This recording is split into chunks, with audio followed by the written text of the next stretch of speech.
Hey, Virginia Lacrosse Network. This is Wyatt. I am the director of the Virginia Lacrosse Network. I'm a member of the 2011 National Championship men's lacrosse team at the University of Virginia. And now I serve as the host of the Virginia Lacrosse Network podcast. We just finished up an amazing recording for you guys with the one and only Bret Hughes. Among a long list of accomplishments, Bret, first and foremost, is just an amazing person. He's been a mentor of mine for a long period of time and just so grateful for him and the person he is and how he shows up in the world. But Bret is a native of Columbus, Ohio, going to Upper Arlington High School. He was a 4-year starter as a defenseman at the University of Virginia, winning a national championship on the legendary 2003 team, as well as the ACC championship that year. Bret's gone on to have had a long career in the MLL, Major Lacrosse League, is the co-founder of Lacrosse the Nations, and now lives out in LA and lives inside of the media and advertising world. So had an amazing conversation with Bret about all things UVA, all things competition, winning national championships, navigating your career path, and what it takes to kind of be the best on and off the field. So super grateful for the conversation I had with Bret. Hopefully you guys enjoy. Make sure, as always, that you like and subscribe and send this out to your classmates and friends of the Virginia lacrosse world as we continue to empower the best college lacrosse programs in the country. As always, go Who's and Wahoo Wah. All right, Virginia Lacrosse Network. We are here with a very special guest on I think this is our, Dom, Julie, Chris Rotelli, Amy Slade, and now we have the great Bret Hughes on our podcast today. Bret, thank you for joining today. Thanks for having me, Wyatt. Excited to be here. Thanks for making time in the middle of our day. Can't think of anywhere I'd rather be. Yeah, talking about Virginia lacrosse with good people is a very special thing and is the tie that brings so many of us together. I think just the first opening bat is kind of where is Bret Hughes? What is going on? You've lived such an amazing journey, and I feel like are such a person that's explored a lot and traveled a lot and done a lot. And so I think the world, including me, would love to know where are you and what do you have going on in your life now? Sure. Philosophically, still traveling and doing Yeah. all that, but geographically, I'm in Los Angeles, and I've been here for the better part of 17 years now. With uh, some time spent in Nashville in the middle of that, and actually a little bit of time in Paris, France, in the middle of that. But yeah, at this point, I'm kind of an LA guy. And how are you divvying up your time? I know you're still heavily involved in a lot of causes, Lacrosse the Nations included. So what's your time and energy allocation looking like right now? Yeah, still try to keep my hands in multiple things. I think the nature of kind of the makeup of my brain, for better or worse, I like to try to do a lot of things and find opportunities to serve in a lot of ways. But the bulk of my time is I run a production company, so we work on everything that touches production, kind of from commercials to uh, TikTok, social media to thinking about corporate communications videos. And we work with a lot of Fortune 500 brands and um, kind of work all over the world. So my career has always kind of been in and around entertainment and media. And so for 5.5 years now, I've been working in this capacity. And then I obviously 16 years, if I moved out here 17 years ago, that means Yeah. 16 years. It was about a year after I moved here that Lacrosse the Nations came to fruition. And so um, still active in that daily, and excited to, I'm sure we'll get into that part too.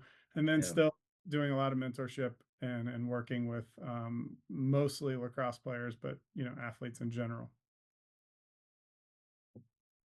So I do want to, I guess, so we kind of set the template of you and your life now, kind of want to bring us all the way back. And I think it's probably my favorite question I get to ask people inside the alumni network is kind of your love for Virginia lacrosse kind of origin story, and I've been grateful to ask that to Dom and Coach Myers and Chris Rotelli and Amy Slade, and it's really cool to think about kind of what started this relationship, to be able to be on a call with you and have a relationship that we've had for a long period of time. It's somewhere it started with this concept of Virginia lacrosse, and I think it has a gravitational pull, I think, to hopefully unbiased but really good people that think that Virginia lacrosse is a great thing to be a part of. And it's cool to Mhm. hear kind of how people got involved. Obviously, you're kind of one of the first guys from a non kind of quote hotbed back in the day, obviously. And so curious, like where this all started for you. And I know Virginia lacrosse has played a big role in your life. So where was it, and what was that journey, and how did it get you to Charlottesville? Well, yeah, it's an interesting question. Like when I fell in love with it versus, when it became realistic. I grew up in Amish country, Ohio originally, but moved to Columbus, Ohio pretty young. There wasn't really lacrosse at that age, but my best friend, who also was a Wahoo, John Foft, um, his older brother played for Upper Arlington High School, and Upper Arlington, um, kind of an anomaly at that time in Ohio, could compete kind of anywhere. The easiest thing to say is there was just like a bunch of football players who really not just went out and played the sport, but like fell in love with it. We've had a legacy. I think when I was in um, fifth grade, because we couldn't play until you were in seventh. There was no youth leagues, nothing like that. Um, but John's older brother played, and he graduated and went to Butler, and I think that was 1995. But when he was a freshman, um, I remember going on those trips to Upper Arlington. Would play Severna Park, or they'd play Norfolk Academy or St. Albans or something, and I would get to tag along with the Fof family um, on spring break to just watch our high school play. And that's when we'd go to like a Nazareth game, and I just remember thinking that was phenomenal. Like Yeah. we, Yeah. I couldn't remember, maybe Salisbury played, um, and I just, some of the coaches at the time, it was awesome to us. We didn't you couldn't even at that point imagine how much better. I mean, there was some, I think Josh Kaufman, or the older Kaufman, was at Salisbury. So like one of the best players in that, I remember seeing as a young kid being like, this kid could play anywhere. But when we finally got a chance to see Johns Hopkins play, and I think they played Loyola, I was probably in sixth or seventh grade, and just remember thinking like, well, this is pretty sweet. Like this, the the pace of the game, the physicality. I remember really, it was at Hopkins, and just everyone bleeding at their knees because that was back when they had that absolute concrete Yeah. turf, um, and just fell in love with it. The whole time, though, I kind of tempered it with football. That was my love. That was my passion. If you would have asked anyone up until high school, that was where I thought what I thought I was going to do. So I liked seeing a lot of those schools, but North Carolina and Virginia in particular just stood out. Like I remember Drew McKnight, Doug Knight being the Yeah. first person I kind of like registered and clocked that I can think about now. And then as I got older, I remember seeing Drew McKnight play and thinking like, that guy's name is cool. That guy. And then somebody had told me you actually saw him play at Norfolk Academy, Yeah. and lo and behold, I was a spectator at some point and getting to see Hannon Wright, and Yeah. Yeah. and so I feel like Virginia, when I finally got to a point where I thought maybe I can play, maybe I won't play football, maybe I don't want to go to school in Ohio, was a big part of my kind of decision tree when I was younger. And also lacrosse was super challenging. Like I'd like to say it came natural, but football always came more natural to me. Like, but I like the kind of artistry of all of lacrosse, um, and then some of my my heroes were playing at the, Brendan Shook went on to Hopkins, and I was like, oh, that looks a lot really fun. And then Mm. one of my captains, Mark Kuntz, went on to be a captain here. And so I Yep. remember us playing St. Anne's Belfield and walking around UVA campus and just saying like, oh, this place is real. Yeah. Yeah. Yeah. What So is this place? yeah, so recruiting was it was between, if I'm going to play lacrosse, it's going to be at UVA. I was sold. If not, if I could afford to play lacrosse, to be super transparent, then I Mhm. would play in college. But if not, I'd play football. Yeah. And how did that final decision? What was that deciding factor? Why did UVA win out, or how did it win out? And what was that feeling like when you were like, wow, I'm going to play lacrosse at the University of Virginia? Yeah, I don't remember. I mean, I remember taking a visit to North Carolina and meeting up with John Christmas. He was there Mhm. visiting like a friend of a friend.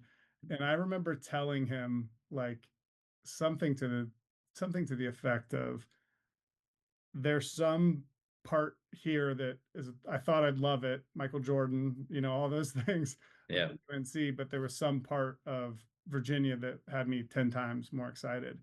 And then I Mhm. went that next weekend to Virginia and just fell in love with it, and basically had a pretty frank conversation with Dom and told him, you know, here's my limitations. My parents were phenomenal. They said you can go to any school you can pay for.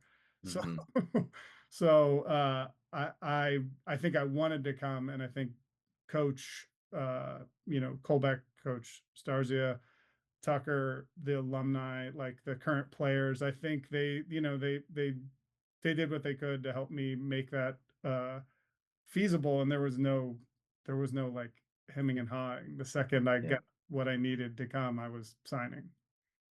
And I met And what at that point, by the way, too. And so I who was was that? Tillman, Yep. It's met him good. on a Yeah. visit and Yeah. thought, we didn't, there was pre any social media.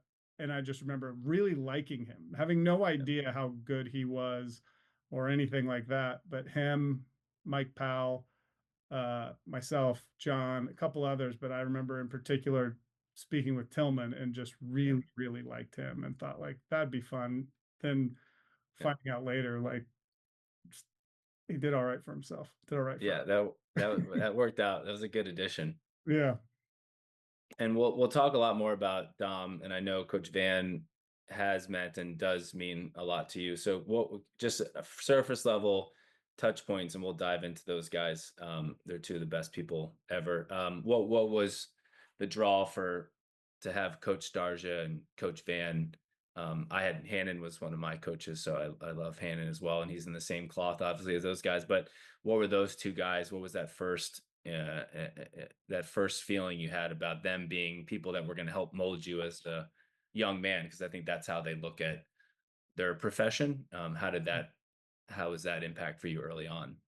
So the recruiting staff that I spoke with was Coach Colbeck, and I liked Coles. I thought that you could just tell he was a competitor from the jump, and we got along.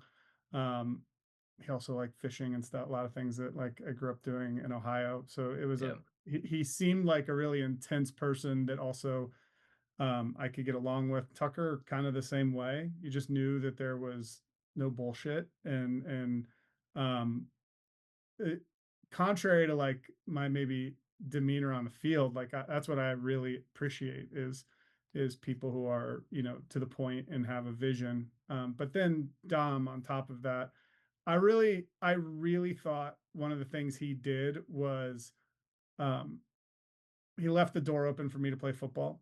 I actually spoke with the football team before I came, and so he was probably smart enough to know that, he kind of said like, got to give me a season yeah, and then we can talk about it. And I think he probably knew I'd just fall in love with it, and it never became, it was never something I thought about until I was, probably 40, thinking like that would have been fun. Um, fifth year yeah, exactly. But comeback. Coach Starzia, the thing I really appreciated is that how much he valued the background that I had in football. I think that he really valued, and I do too. Like you could just tell if okay, if he's looking for other people like this who are multi-talented, multifaceted uh, athletes, then this, it makes sense to me when you watch Virginia that the physicality and the pace of the way they played, you only really saw between them and Syracuse back in the day. And I remember thinking, yeah, I want to be a part of that. And if, and him telling me stories about Doug Knight and like, that kind of origin story of how he got him in and, the hockey background and kind of his ability to seek players that he thought could do the thing, coach them up, but also let them kind of be who they are. Yeah. Knew that I was different than the other guy he recruited from my high school, Mark Kuntz, and understood that, it never felt like you had to come and play in this mold. When I'd watch Ryan Curtis, he was one version of it, and Mark Kuntz being another, and thinking like, okay, great, I get to still like play this sport the way that I want to play, fast, push it, kind of it it made it exciting, right? Because that's what I didn't see in a couple other conversations I had, which was this like regimented view of exactly what everyone does and how everyone plays. And I always thought like that seemed limiting. Mhm. Let me before we I want to jump into your UVA years, but one of the things I want to talk about later on is your Lacrosse the Nations chapter and journey, and it continues to be. It's obviously a different path than most people from UVA take after college, and I'm grateful to have kind of followed your lead in some regards and through Harlem Lacrosse. So, my question to you is, kind of leading up to Virginia, was there a seed that was planted? Did something happen in your life, something trigger in your life early on, talking about where you come from and your childhood and how you're raised and getting to Virginia, that was that seed that was growing to ultimately lead to you building Lacrosse the Nations and running it? Or was it something that happened? If you can just maybe just plant that seed about, was it there early on, or was it something that happened at UVA that we can talk about, or did it happen after UVA? What was that impetus to then taking that new Yeah. chapter? I think in retrospect, I could tell you. I mean, I used to give up my lunches once a week to help out with Special Olympics, and I think I just sought that out. Never like signed up or anything. Just kind of saw that they were working on Special Olympics and playing basketball, and just decided to start doing that in high school. I come from my family has a lot of social workers. My father's doctor in psychology, folks on child and adolescent behavior disorders, and my stepmother, same thing. But I, I also, and not this is like the people that you tend to serve. You never really. We're all having some version of tough times, and I know that I went through multiple divorces. That's part of my story that I think I talk about whenever I can, because it's a common thing that needs to be brought up. And um, I had really great people. My parents were phenomenal. They were fighting their own battles and trying to keep me in a place that I could simply as just like moving and living in small apartments just so I could be in a place that had lacrosse because they knew how much I cared about it. I also had a lot of people around me that helped me, right? That whether it was help me get to somewhere, help me, pay for something, help me kind of understand something. I've always felt like mentorship and people serving me. So I, it just it was I never remember a time where that wasn't part of my ethos, if you will. So how it kind of manifested happened a little bit by chance. Meeting Brad, my co-founder, played lacrosse at Middlebury for a year, and then went on to start the band Dispatch, which a lot of people know, especially anyone here who had Napster, Yeah. because we were all ripping that stuff left and right back in the early 2000s. Um, so meeting him and kind of how it shaped or where it shaped is unique and kind of by chance. But I remember my first board member, who was someone from Charlottesville. Actually, first two board members said basically the same thing. Most people go out and make money and do their thing, and then they come back and do this. Yeah. Or doing Yeah. this before you've really made a dime and you're moving Yeah. at, I'll sign up for that. And so Mhm. I'll never forget that. It wasn't really, I probably wasn't smart enough to think of it in that way. I wasn't like, this will Mhm. shock the world. It was more, Mhm. lacrosse has given me the platform to meet so many people, to be a part of so many things. I love coaching. I love what that, we say it in Lacrosse Nations all the time.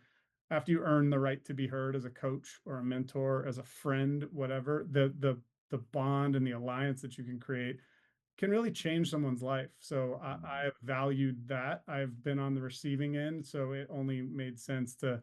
I know how good it made me feel being on the receiving end, and the trick of it all is that you'd be able to speak to this too. Like, the trick of it all is that, like, giving that is even far better than receiving it. So Yeah. um, I guess that there's some selfish little note in the back of your head doing that. Yeah. Yeah. Yeah. Yeah. Yeah.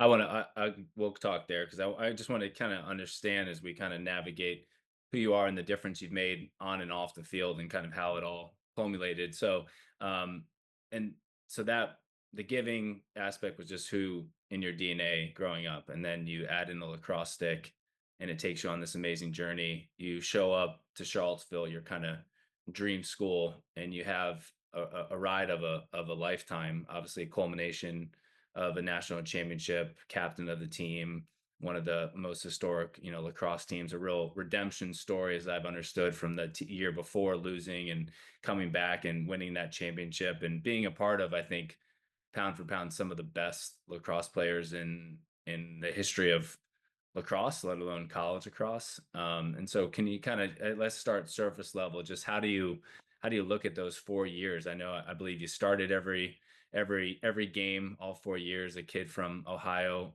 making that work. Kind of how do you now, upon reflection, view those 4 magical years in a beautiful place called Charlottesville?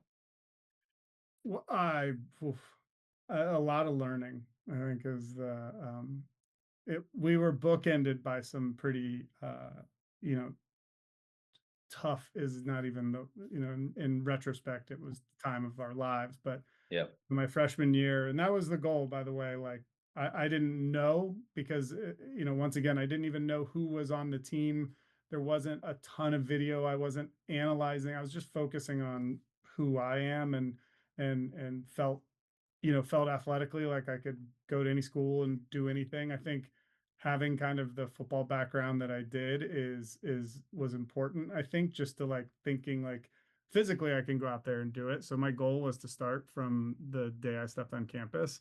I remember feeling like, oh, this guy Tillman Johnson came at the same time, and so we both jumped into the deep end of being kind of put on this team, this legendary team, and being surrounded by a lot of really great players. But it was a trip. I mean, it was kind of I'm so grateful for being ready for the opportunity when Dom gave it to me, and also being surrounded by some amazing players, from both ends, and some great seniors at that time. But yeah, we lost in the tournament. I got a goal scored on me. I remember thinking that if we would have had a different year and we would have run through and won the national title, like, would I have thought maybe I'll play football too, or maybe I'll. But I got the game-winning goal scored on me in overtime my freshman year up against Hofstra. We were playing at uh, we were playing at Army, and I just turned around and saw Hanley Holcomb, some of those guys, David Jenkins, and some others, like, just on their knees, and I took it really seriously. I remember sitting on the backside, looking over, like, Hudson River Valley, or thinking like, I can't believe that I screwed this up for them. And I think, can't remember who it was, came and found me and was like, you have to get showered, get on the bus, stop sulking.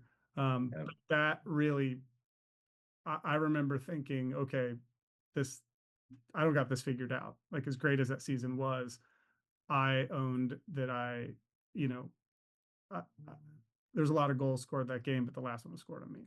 So uh, then the next year, kind of came back, kind of knew the routine. The team was, you know, probably better. I know it was better. I remember losing my mind before we played Syracuse because I felt like the pregame speech wasn't what I anticipated it would be. And I almost had tears in my eyes. I got so frustrated and I grabbed David Jenkins and said, like, what the hell? I didn't come here to like try my best. I came here to like win a national championship. That's the only reason I'm here. And I remember David kind of having the same, probably looking at me like, who is this freshman? The second game of the season, but kind of echoing my sentiment. And I felt like, okay, great, now we're locked in. And then that next year with, that senior class, Connor and Mark, and we were as talented as anything. We had some, you know, that class showed me like, okay, this is how you do it. We lost to Syracuse. Those are my favorite game. I'm so lucky that I came up with Mike Powell, and so I had that my whole 4 years. That was uh, there was never a chance for you to say like I have this figured out, because you knew at some point, and hopefully 2 to 3 times a year I would get a chance to go head to head with him. And I love that. So that led to our junior season, where I will tell you, I came into that season thinking like, if we two things happened. Ohio State won the national championship that fall, Yeah.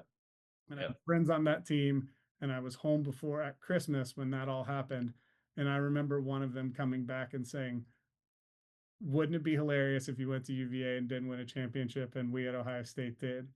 And that was that was something that I am so glad we won, so I don't have to think about how I would have had to handle that. Yeah. I knew I wanted to go to school at UVA. I knew I loved my team, but that was like, their rings were the size of like a Buick. And Yeah. but then we came in that season and the team was locked in. That senior class was phenomenal. And just the whole kind of, you could feel it coming. Even those 2 games we lost, you could feel it really, like it. I was upset, but I was never worried that how are we going to beat it? How are we going to beat that team again? And it Right. just played out perfectly that we got to like amend those losses while we got a ring. And then I'd love to talk more about that, but probably the thing that happened next, I got injured. We had a terrible season my senior year. Um, I think we're the last team to beat Duke, and that's about all anyone ever brings up from that season. Yeah. Tillman and I have talked a lot about it, and so have Teddy and Justin and Joe, and that team, Andrew Goliati, like all of us were really close, and there's a lot to learn from that season too. So I came in, and one of the threads in my life has been, when really great things have happened, there's always been some kind of yin to the yang. Yeah. I found out 5 minutes after we won the national title that a friend of mine had passed. I found out right after the ACC tournament that my mentor had passed, a football player named Nick Roman. And so it just felt like, in not even retrospect, in the moments, I was constantly being kind of reminded that there's something bigger going on here. And truly the sport to me was always like, I don't know how to explain it, uh, really eloquently, but like, I'd say that I had a lot of, pain's the wrong word, but I had a lot of frustrations and a lot of, pain's fine, things growing up, and I was able to like exercise that through movement. And so as fiercely competitive as I know I am, it kind of always came out in joy. Like I love, my demeanor, and I think like Dom has mentioned this in articles or whatever, that I seem like a pretty happy-go-lucky guy, and it's because like Yeah. this has always been the place for me, and Virginia in particular allowed me to kind of play and express how I wanted to play, how I think our whole team did that, and I think that's a huge drive to be a Wahoo. Was the ability to kind of like express yourself in the sport, and I've always needed that, because it has been, that's why I'm so damn happy when I play, because it's a lot Yeah. of me working through a lot of other stuff typically. Yeah. Yeah. They call it the medicine game for a reason. It's unbelievable. Yeah. Let me just do it. I have selfishly have to do a side note. You playing against Mikey Powell for 4 years. I think Mikey Powell was one of the first guys I think that I remember seeing, you know, on scratchy highlight tapes you could barely, Yeah. but just seeing him and being like, he just, I think, just how many light bulbs he lit for lacrosse, the lacrosse world. And I remember watching his highlight tapes for hours over and over. And there's only like 2-minute clips because the recording and stuff back in the day was not great. But you're just like watching him play was just unbelievable. I think he's one of the true ambassadors of the game, where he just blew the game up, and people now are just kind of catching up to what he did to the game. So what was it like to go against Mikey Powell? And do you put him? Is he the guy up there, or do you think even there was other guys you're playing that were kind of like comparable, or is it tough to even like, yeah, Different. just kind of curious your thought, like going against someone that's kind of that much of a legend in the game, and you obviously had your fair share of battles with them.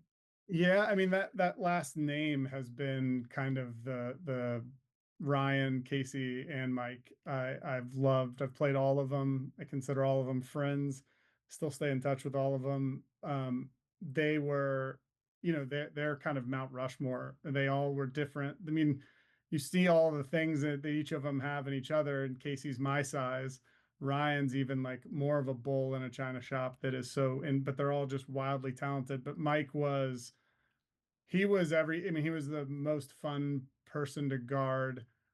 And I love that our team kind of just let me, they knew I understood the assignment. And I took that to heart. And I remember, he and I have talked about it a lot.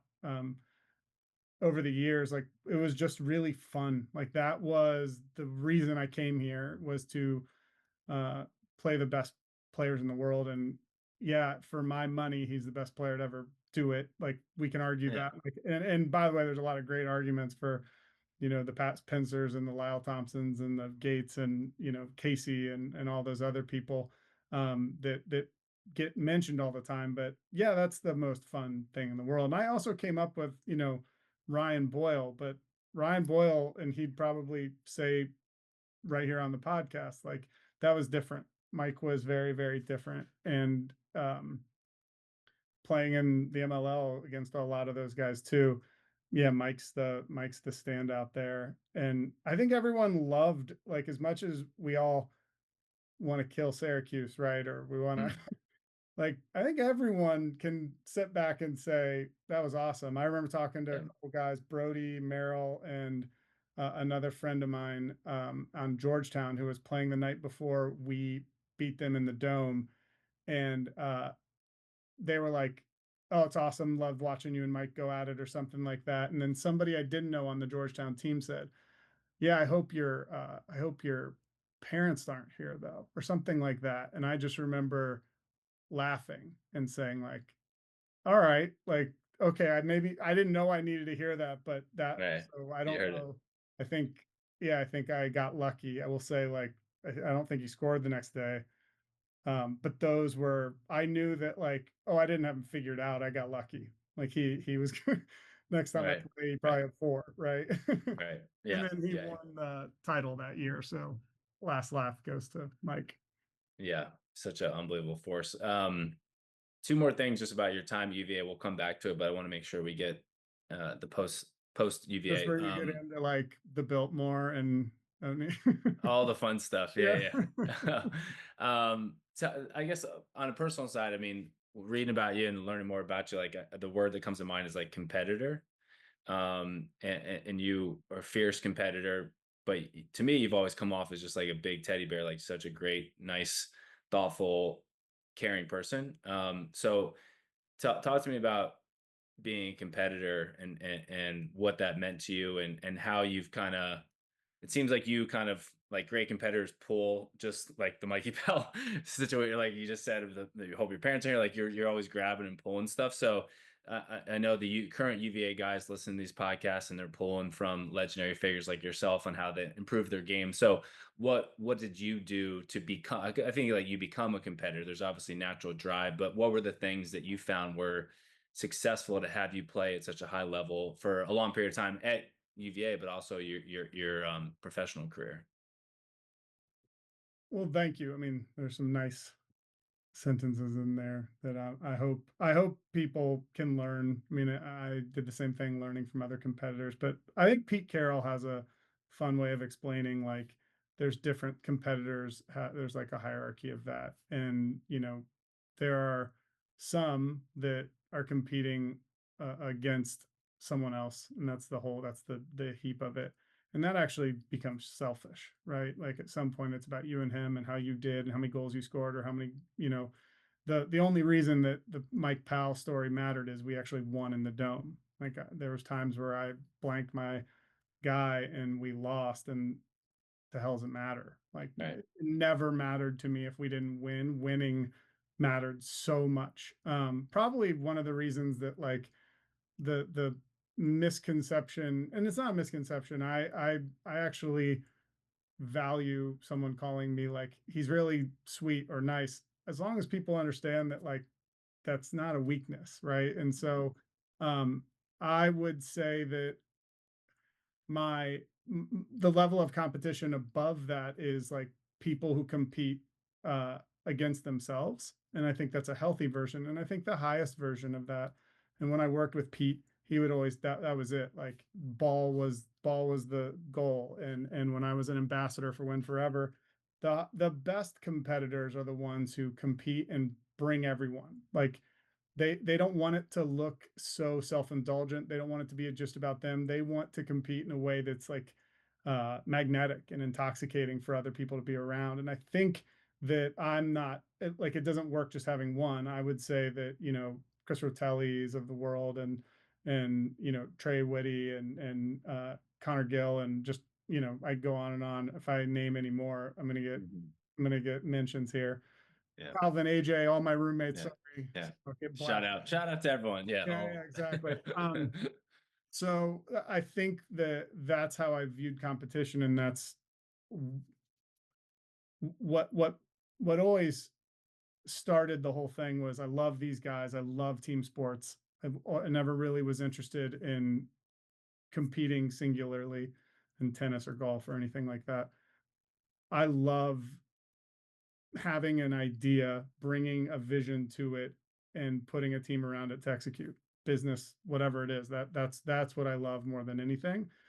Lacrosse was just you get to manifest it with a bunch of friends, and there's so much work that Yeah. goes into it prior that competition has to be that highest level if you want to enjoy it, because otherwise you're just waiting for the game to prove yourself right or wrong. Instead, if your goal is every day to go at it and try to punch John Christmas in the mouth and come back and have him come back at it and know that we're all doing it so that we can get better. um, that's what I love about competition, and that's what I think everyone, and especially in the social media age, because you're constantly looking at other people and what they're doing, there should be enough competition, and just like it should be so the potential to kinetic of competition in the Virginia locker room Yeah. should be palpable. Like I stepped in and started the first game. That's great. I remember someone saying like, "Oh, that's awesome that you got one of the three spots." And I remember thinking Mark Kuntz was, maybe our best defenseman at the time. And I remember thinking like, well, I'm coming for his spot. Like I'm Right. trying Right. to start. I'm not the third or fourth. Or I didn't really care what position I was on the depth chart. I was going to go until I was the guy. And that got lost a lot of time, I think, because I tend to have a smile on my face, and because it's more fun to do that. And I never really, I think growing up in the football culture that I did too, most of the toughest guys I knew, and some of the toughest guys I like met, at that time, like I remember Eddie George coming and chatting with me when I was in eighth grade. Chris Spielman used to come and watch me play, and he was a hero of mine. And they were so simple and calm. And I just remember Chris Spielman. I was like, "What can you teach me? What do you think I should do?" And he was super highly hyper competitive, but he was like, "Just see the ball and get the ball." Like it was those types of like Simple. things that Yeah. I saw that were that formed my like tough isn't like having a bunch of tattoos. Tough people can have tattoos, right? Tough isn't necessarily coming out in every article. it's just doing the right thing, whether you feel like it or not, and kind of bringing along others with you. That was always a big part of this. I don't think I executed on this perfectly. I certainly struggled a lot. My senior year was a nightmare because I couldn't even jog, let alone run. But I had a commitment to kind of Tillman and myself. I haven't really spoken about this, but I wasn't going to go get surgery and come back and take a fifth year because I was hell bent on kind of finishing the ride with the team that I came in on. Um, Let me pull us out of the weeds and then we'll segue. But I wanna see if I can nail this in terms of the '03 team. And you made it clear, and it's an amazing thing to be able to say you go to Virginia to win a national championship. I mean, it's such a amazing pressure, such an amazing thing that you could say that, mean it, actually happen, and that be the standard. And not many programs can say that, which is really cool. And so grateful to be a part of that. So, from your assessment, that '03 team, and I want to put pressure on you. How I want you to, as simple as possible, and maybe even one or two words, or maybe a sentence. What was the key to that 2003 team to get over the hump and win the national championship? And you can expand on it after, but I want to see if you can kind of the thesis statement to that championship team would be what, because I really want high school and even the college guys to say, okay, that's what I can ride this next coming season on if they are in a position to win that championship. Yeah, it's low ego, high talent, and trust. Mm. There you go. Low ego, Low ego, high extremely talent. talent, right? It wasn't Yep. just that we didn't have ego and no talent.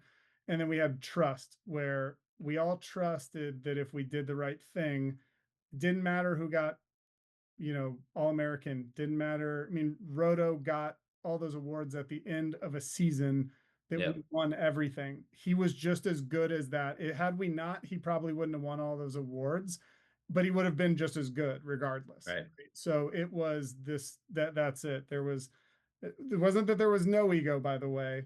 There Yeah. was collective Low. ego, and some of that's, yeah, healthy in some respects, but there was a lot of talent and there was a lot of trust in the coaches, trust in each other, Yep. trust the people who were playing and the people who weren't, you know, every game or every practice, that everyone just bought in. But yeah, that's the simplest way I can explain it. Yeah, and there's a lot to I want to see if I can maybe pull one question. If not, then um so talent's talent, trust. I want to curious your thoughts. Like when you say low ego, and I think we're in a chapter of society and in a chapter of social media where it's a lot about how you look and the likes and the image and the brand, and there's NIL, there's all sorts of things that really cater to ego, right? And Ryan Holiday, who's I'm connected with and know and spent time with, like, ego is the enemy, right? So like, Sure. I know the 2011 team, like we dropped all ego, we lost Yeah, some ego, yeah. and no one cared about anything except the present moment and just one more day with your best friends. Like that was it. And so I always find it hard to even bring up like what's it take to be a national championship. I sound like Dom, and you probably feel exactly the same. He's like, stop worrying about the future. Can you have a good day? He's like, can you have a good day today? Right? Can you have a good day Mhm. today? But I'm just curious because I think you've examined the concept of ego on and off the field. And so I'm curious, like, what's your message to people that are struggling with that, and in the world we're living in today? How do you kind of filter that to where it's bigger than you to get to where you want to go? Well, there you go. It doesn't effing matter. Like, I had to catch myself there. Like, being great and having the blip on the map that is all of our careers. It's really great to come back here and think about a player I was 2 decades ago. But the who I am is probably the reason that I'm still connected to my team, or that people are would ask me to speak to, former players or what have you. Um, you know, I heard a quote one time that, like, it's the quote I have on my wall over here. It's a quote that I kind of give everyone, that says, like, um, it's just about being who you are. And if I'm thinking about lack of ego, I think of like I'm kind of blanking a little bit here, but basically who you are is so it does before you tell me how you teach and how you preach, show me how you live and how you give, because who you are is so loud. I can't hear a word you're saying.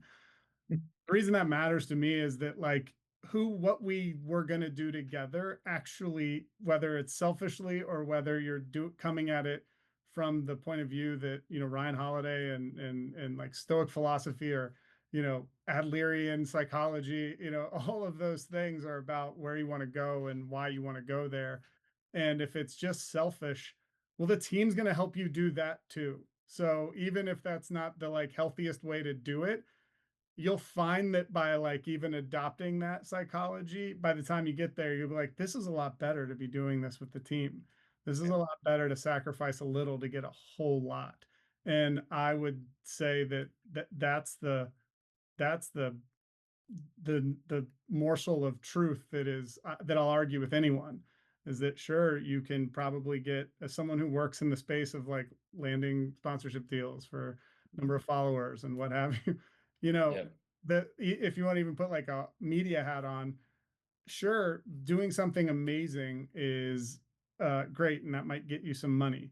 But honestly, legacy and the stuff that we do together as a team is going to have 50x the shelf life that whatever you do individually. Like even, if Roto won the um Tuarton a year and we didn't win the national title, it'd still be an awesome story. And he was, one of the fiercest competitors I've ever played with and against. But it matters 50x more. And that award and him and his legacy is, it 3x's, because he was also an amazing part of a team and he wasn't Yeah. just, and you knew that putting the helmet on with him. So that's what I would challenge any younger person. Like, if you win games and if you are, a hell of a person on and off the field, those deals will come. If that's part of the equation that you're going for. I feel that doing good things, people will kind of meet you there versus waiting for someone to recognize you and then say, "Oh, great, you recognize me. Now I'll give you 100%." Just Mhm. people will come along to your 100%, and be kind of magnetized by it. So, however you want to do it, it behooves you to be Mhm. part of something bigger than yourself. Yep. Amen. Low ego, high talent, trust. That hits the spot. Let's segue. There's a lot of amazing things. Is segue. So graduate UVA, kind of limping off grounds, literally and figuratively. You have this amazing journey. It seems like you gave it everything you had. Not hopefully many regrets. Walk us through this next chapter of your life. What are the decisions you make? Where do you take this next chapter of your life post UVA? What happens next? I stay in Charlottesville for a few years, and part of that was to get surgery and get healthy. Um, but I ended up I really loved Charlottesville. I really enjoyed my time there. I was Once I got through all that, I started playing in the MLL and started feeling like the itch to go somewhere. I wasn't going to go back to Ohio. That was never really something I wanted to do. But I was playing for New Jersey, and every weekend I'd go up, and my trek was leave Charlottesville, drive up to Baltimore, park my car at Kyle Harrison's house. Kyle and I drive up to the game, play, either drive back to Baltimore and all the way back to Charlottesville, or I'd go Yeah. out to New York City. So I started, as someone who at that time had maybe been to New York once or twice, I started, seeing old teammates staying at some of their houses, and just thinking like, oh, there's an energy here that I want to explore.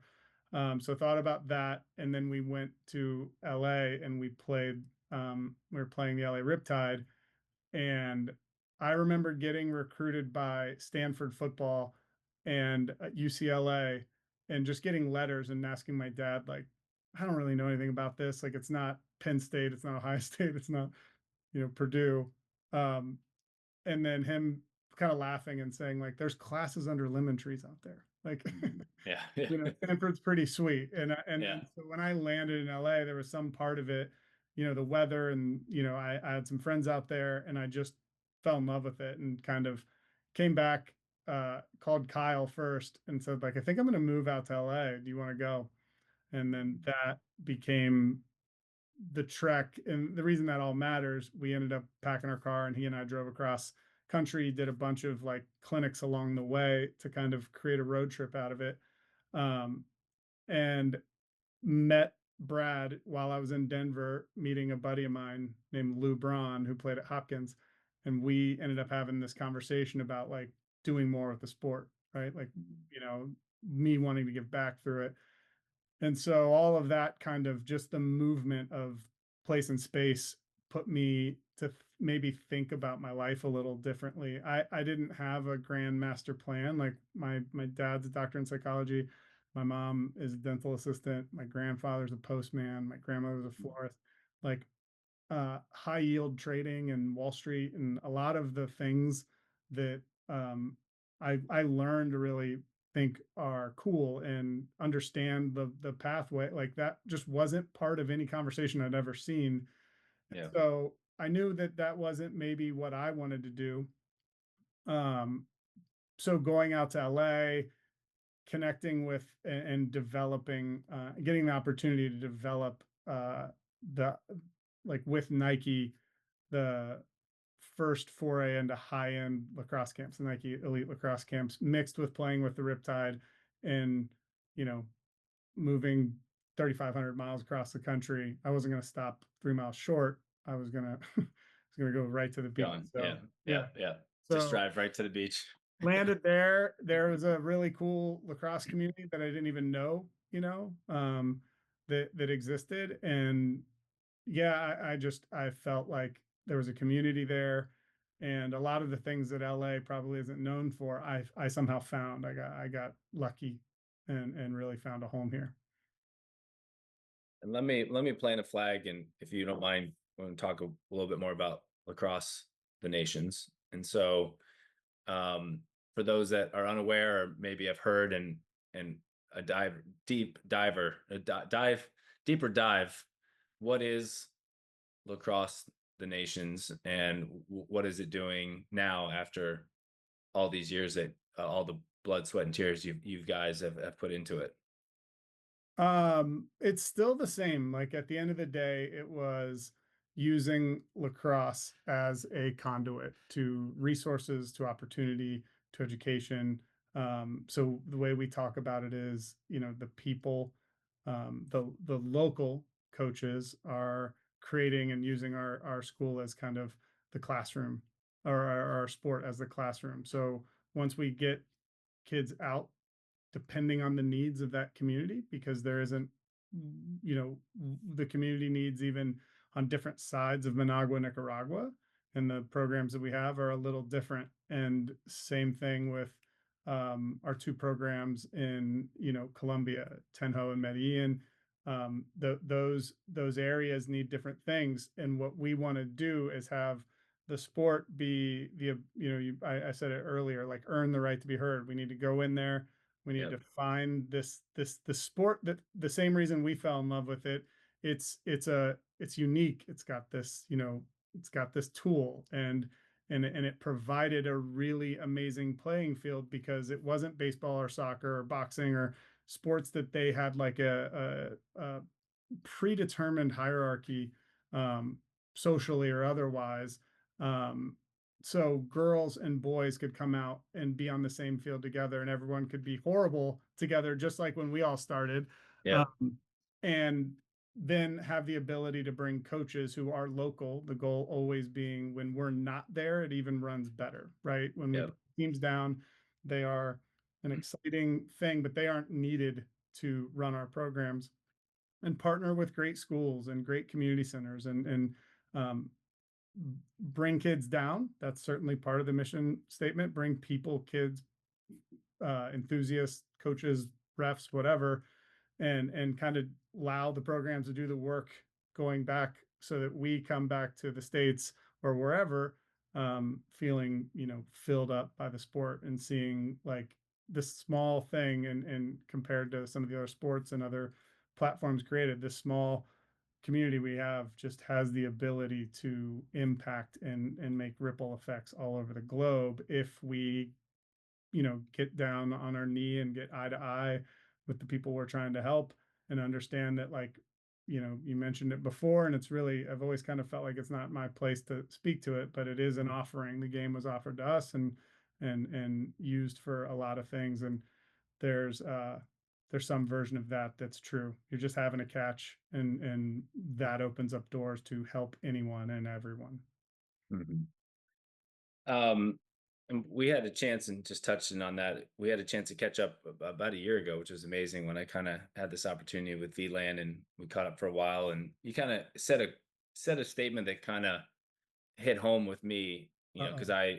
I did I did the Harlem lacrosse thing, and right after college, and you said it earlier, another statement that hit home when the guy in Charlottesville told you, hey, a lot of people go make the money and then they go do the change, and I kind of did the reverse like you.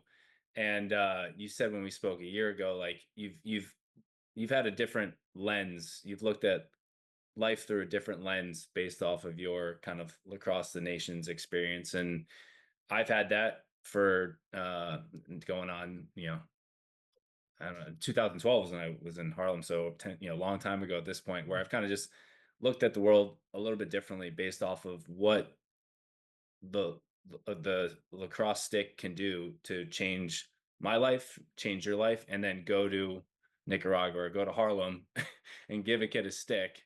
And now, my kids are working for Fortune 125 organizations when they were, you know, first generation immigrants from Africa who didn't speak Mhm. English when I met them and were living in a hut. And now they're, working for Meta and Facebook and like, right. So like the point is like that lens you've been viewing life. What is that view? What is that lens? How do you kind of um you've seen some stuff, you've been in places where not many people go, and you've seen the power of the sport. How is that lens, and how do you kind of assess society and what lacrosse and just giving back to people can do? Yeah, and to be clear, because this is butting up against like self-aggrandizing language here, I think the lens that was like a humbling of, I kind of want to do something. I think I knew I could pull together people to help me do it, but I needed a team, right? It's no different than trying to win a championship. Kind of going down to La Chureca where we started. It was a trash dump community, and kind of um being so pulled to the story that I wasn't, it made no sense to do what we were doing there. It still is one of the things that I kind of laugh about, and is that it would have been a lot easier to set up a nonprofit that was easier to figure out. So like, what's the end goal here? Like, what is the quantifiable and the qualitative thing you're trying to do? But also just seeing that it something cracked there when we were there for 10 days. Something that was too hard to kind of turn away from, but also coming back and quickly going from like, I'm going to save the world to, I don't even know if this is going to work. Like, Mhm.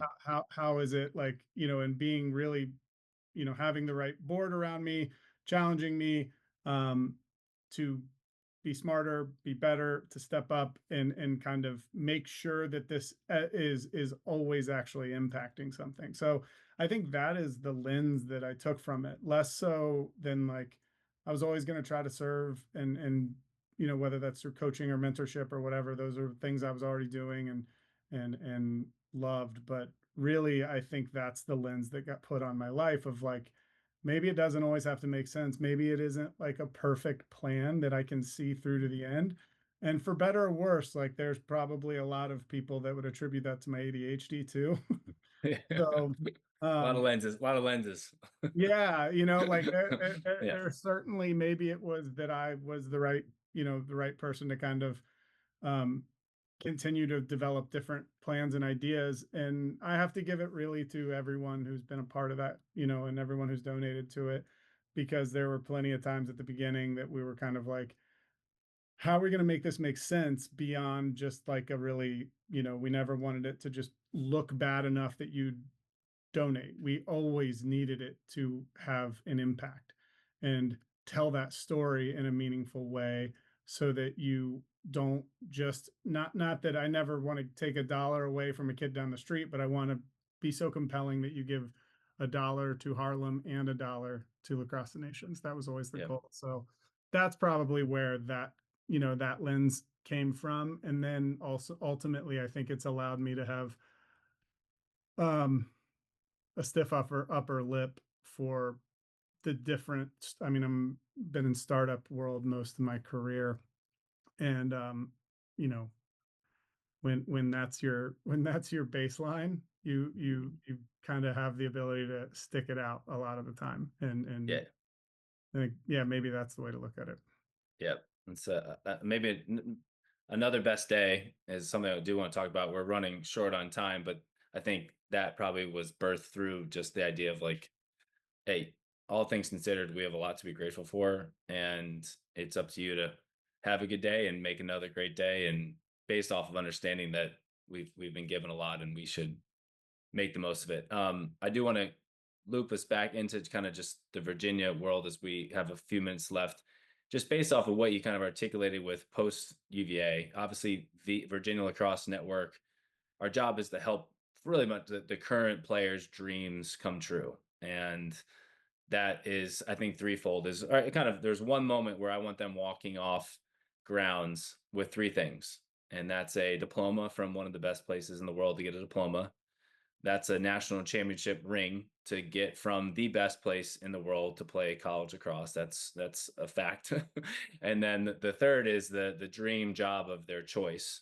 Mm. And from someone that I think epitomizes those three things at a very high level. And maybe this will be your answer, but you've had a different path from Ohio to get to Virginia, and like a different path to get there. What would be your advice for kind of current student athletes at the University of Virginia and anyone else that's listening to this to accomplish the goals that they want to accomplish as a student athlete, which is, diploma first, championship, and then a job that they love and are passionate about after college? Oh man, that's a lot. Yeah, I mean, first, just be like, it's a weird world where we see it's more day to day, like how good things can look from Monday to Friday because of the tonnage of news content, opinions and postings. I think I think Virginia could have the feeling of like week to week versus year to year. Uh, what do you call it? Like your time at UVA and beyond. Like, you got to look at it as 4 years. I think that's why the you know college transfer portal is so kind of dangerous, is because we're trying to solve a problem that we think geography is going to change. And not to say that that can't be true, but truly there's a reason and that you came to school at the University of Virginia. And it's, to your point, it's not just the chance to win a national title, because every year there's that opportunity. There's enough talent in the locker rooms. Charlottesville is a phenomenal place. The diploma is amazing. The opportunities that VLAN, and the camaraderie and the just kind of community that you leave with is better than any other school. And as someone who helps a lot of kids that have gone to a lot of different schools, that is something that I can say, and would argue anyone on, that it's as good or better Yeah. of a network, and not just in lacrosse, by the way. But the the leaving, right, is to do it right. Like this I tell kids, and I've told some kids who are just graduated, some kids who are on the team, like, who you are matters, and treating the sport and treating the people who put this stuff together, um, recognizing all the work that it takes to be as awesome as the University of Virginia is something that you should really put value on, beyond just as something that comes with it. It's actually something that should be sold into it. That's why I don't have to spend a lot of time trying to talk people into Virginia. Either get it or you don't, to some degree. Um, and as far as what you want to do, I would say your time on campus is increasingly more focused with the demands that are on, potentially things that you came into school, and college is supposed to be an opportunity. And I didn't do as good a job as I would like to, but I also probably didn't have access to people kind of forcing me to really think like, what is it that I want to do? College is supposed to be exploratory, from a social point to, a career and profession point. Like, you need to spend time thinking about what it is that you want to do next, talking to a lot of different people, whether that's in the network or whether that's professors. I mean, sometimes we forget that it's like we're paying to be there or scholarship to be there, and it really is on us to kind of take a total advantage of it. So I would say that, you know, those three things really, what you're pointing out, are really important. But the beginning of it, understanding how lucky we are to be here and not kind of trying to look at it month to month, quarter to quarter, year to year, and look at it as like, who do I want to be at the end? Being around Lars, being around Coach Cassis, being around Dom, being around Chris Colbeck, like being around my teammates, like that's what I wanted. And then having it be part, like a launch pad for the journey, versus understanding that right afterward my next 30 years was set up. Once again, not right or wrong, I kind of left Virginia thinking, I don't know why I was even here, going to the number 2 public school in the country at the time, with the SAT scores that I had, and kind of every other data point saying that you should stay in Ohio and play football. I just felt like, all right, let's see what else is out there. And I think that Virginia is the best launch pad in the world, because a lot of people will speak to you, and a lot of people will give you a couch to sleep on, or a introduction to someone globally because you're a Wahoo. That's a pretty awesome thing to have in your back pocket. Yeah, well said. It's like Dom always said, a lot to be grateful for. I think Yeah, gratitude's the magic sauce. I guess I forever. could go all day, so I'm just so grateful to spend this time in our friendship and your mentorship. And I guess we talked a lot about Virginia lacrosse, and you nailed it in a lot of phases in Virginia. But how do you sum up, like, what does Virginia lacrosse mean to you? Like, how do you define, when you say Virginia lacrosse and Bret Hughes's life? Like, what is Virginia? What is Virginia lacrosse? Um, like I said, it was a launch pad. Like, that's one thing that you learn you can do hard things being a part of a team. You also, for me, being a part of Virginia lacrosse, is understanding that competition thing really matters. Um, Learning how to, like, be happy for teammates who might get the thing that you wanted, or might feel like they're ahead of you. Understanding that, like, the dynamic of a team, Virginia brings together so much talent on par with any university doing any sport. There's a lot of people who are the best in their town, their team, whatever. I think there's a ton that I've taken from that, of understanding, that being around the best is really important, even if it sometimes feels like you're not the captain of that moment. I think that matters, and that's what I've learned. But I would just say, above all other things, lacrosse, and then when you layer Virginia on top of it, is this community that will follow you and be and help you anywhere as long as you treat it well. And I learned that at Virginia. And so, that's in every day and every meeting and everything I do, is bringing that lesson with me. So, yeah, appreciate that. What about you? What's it mean to me? Yeah. That's a good question. I'm glad I asked it to you. I think I think at the end of the day, for me, it was an opportunity to make a dream come true.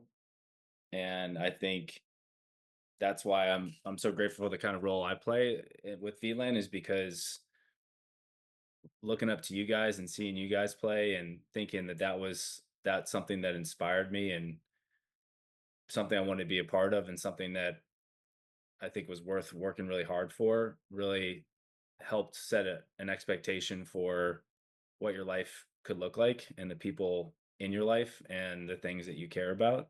And so I think that's what I think about Virginia lacrosse. Was I was a kid from Florida who picked up the stick and fell in love with the game and wanted to play where people were playing it at the highest level and surrounded by the best people.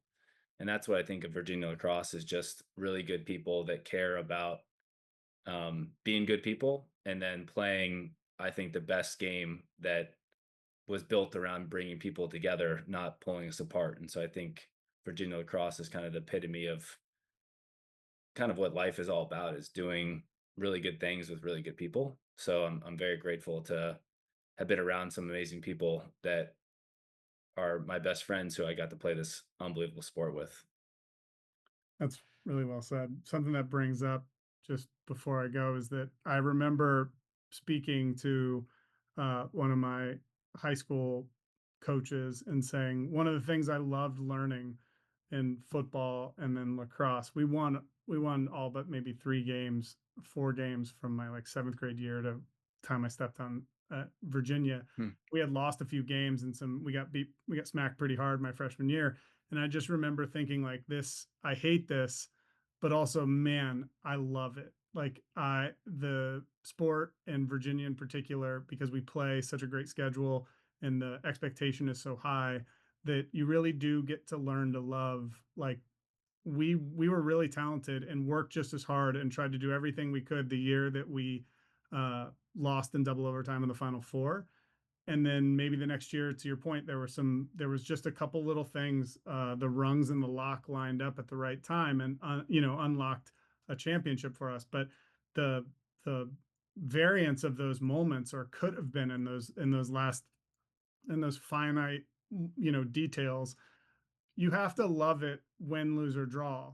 Like Yep. you don't we all process it differently, but I do recall and remember thinking like, I put myself in a position to get smacked and we got smacked. Okay, now how do we lessen the times between Hmm. smacked, and how do we learn from that, and how do you get a stiffer backbone to it, so that when I hear you talk about kind of UVA lacrosse, that's another lesson that like we didn't win a championship. We had a really tough year. I've been a part of one of those years, my senior year, and the lessons I learned and the ability to kind of step back up and get in the ring were huge. And that's also part of Virginia lacrosse, because there Yeah. is such an expectation of national championship and excellence that also you get challenged really hard to kind of take a punch, get back up, and go. So Yeah.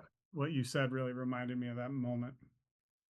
Yeah, it's a special place full of special people, and I'm very grateful for our time. I knew we would go Yeah. over, and I could do a few more hours with you. So maybe one day we'll sit down again on or off the podcast and catch up. Oh, I'm very people have grateful had for you, enough, Brett. Wyatt. Yeah, they're ready. But thank you for everything, Brett, for everything you do and have done for UVA and lacrosse, and just the mentorship you do in front of the scenes, but a lot behind the scenes that changes people's lives. So we're grateful for you, and hopefully soon we'll be able to celebrate in Charlottesville and catch up more. So thank you for the time. Yeah, likewise. Thank you. Thank you to VLAN, and everything you guys are doing is phenomenal. It's just an amazing thing to be a part of. Cheers, man. All right, brother. Go Who's.